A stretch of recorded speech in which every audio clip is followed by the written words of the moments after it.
Thank you, Dr. Yen. And I'd like to thank the organisers of this conference, especially Professor Nancy Law, for inviting me here. I've only been in Hong Kong now for 1.5 days. I've met so many interesting people and learned so much. And I have to also say that listening to the introduction, it makes it sound like I must be going to give you a talk about mathematics, but it's not true. It's not true. I just have a history that I will try to live down. Well, here is a statement, and I invite you to think about the extent to which it is true. Computers are transforming education. They certainly should be. We are, all of us in your countries and my own country, spending enough money so that something transformational should be happening. But I think the best we can say is that there is a kind of transformation happening, but it is not a fundamental one. We have hundreds, not more, hundreds of really interesting initiatives being taken by groups of teachers and researchers around the world. We have tens of thousands, hundreds of thousands, perhaps even millions of examples of the computer enhancing the learning environment or enhancing the curriculum. But I'm not sure ever what enhancing means. It means making it better in some way. This is enhancement that is a very expensive road to travel. If all we are going to do is stay with the same knowledge and the same kinds of learning and teaching that we had before digital technologies. And I want to argue that digital technologies really could have a fundamental effect on changing what it means to learn and changing what it means to teach, and that kind of fundamental change has yet to happen. Hasn't happened yet.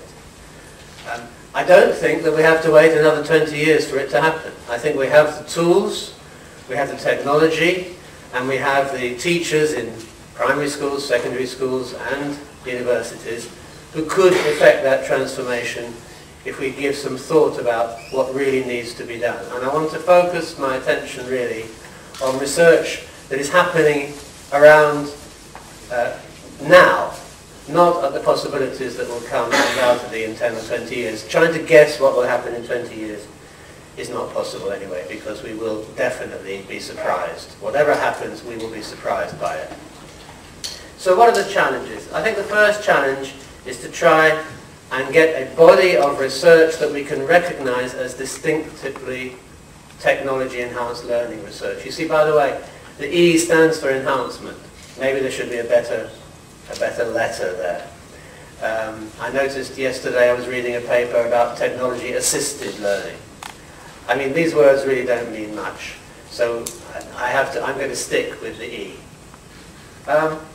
What kind of research is this? Is this educational research? Is this technological research? I think we have an opportunity. I think we're at a turning point now where we can really begin to integrate research in computer science, research in interaction design, and mainstream research in education so that fundamental change can begin to occur. One of the classical difficulties that we have is that we have to try to find ways to incorporate 21st century technology into 21st century pedagogy. It's fantastically easy to build innovative technologies of the 21st century for 19th century pedagogy. There are two, perhaps I shouldn't give you a specific example, but there are too many examples for me to need to do so. It's very simple. You just build an intelligent tutoring system which predicts precisely the steps along which a student needs to learn, and then you give them assistance along that path, grading them in some way and writing a program which is able to assess their responses. But as soon as you try to adopt a 21st century pedagogy, which stresses creativity, innovation, richness of content and so on, the technological challenge is extremely difficult. But I noticed actually on the plane coming here, I was reading an invitation to a call for a conference on intelligent tutoring systems. And historically, the intelligent tutoring system community has been like, we call it in England, a drunk under a lamppost. I don't know if this is going to translate to your languages. I hope so. This is about the man, very drunk man, looking underneath on the floor, underneath a lamppost in the street. And somebody comes to help him, and he says, "What have you lost?" He said, "I lost a $500 note." And the man says, "Really? Did you lose it here?" He said, "No, I lost it over there." He said, "Well, why are you looking here?" He said, "Because there's no light over there." And I think historically some of our colleagues in the intelligent tutoring movement have been looking where there is light, but it's not where anything was lost. I think that's changing. As I said, I was looking at a call for at the next ITS conference, all about what they call fuzzy domains. Domains of knowledge which are not clearly defined, where it isn't really easy or possible to define a sequence of learning. Not even a branched sequence of learning, where the student has to explore and make his or her own meaning in order to make any progress at all, but then to assess what constitutes progress is really, really demanding. And the last point I want to make is that the problem, I think one of the reasons why we have yet to see a fundamental transformation of learning and teaching is that there are so many cultural assumptions, so many ways in which people expect computers to work. You know, you open it, you don't have to do much, you click a link, you follow the instructions. If you can't assess what needs to be done in 30 seconds, you click somewhere else. And I think this is a cultural difficulty. I think we have got to tackle the problem that really serious use of technology demands time and effort and initiative and energy.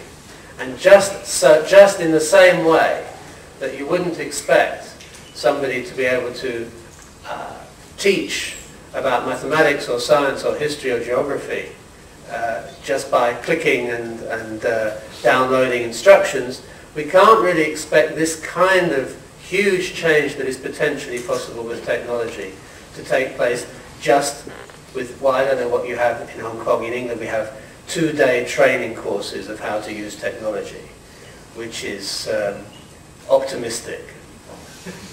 The other thing I want to say is that we are beginning to see real examples that have tackled the challenge of scaling around the world.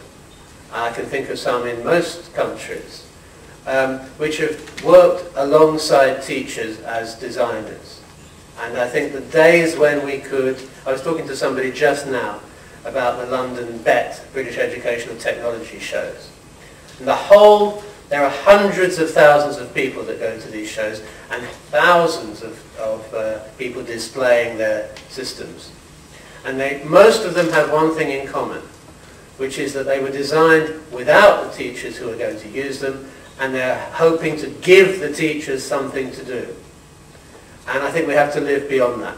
In higher education, in school education, in primary education, we have to realize that the only way to design good things is to design with the people who are going to use them. And I think that lesson is being learned. I don't think that we have to start from the bottom on that.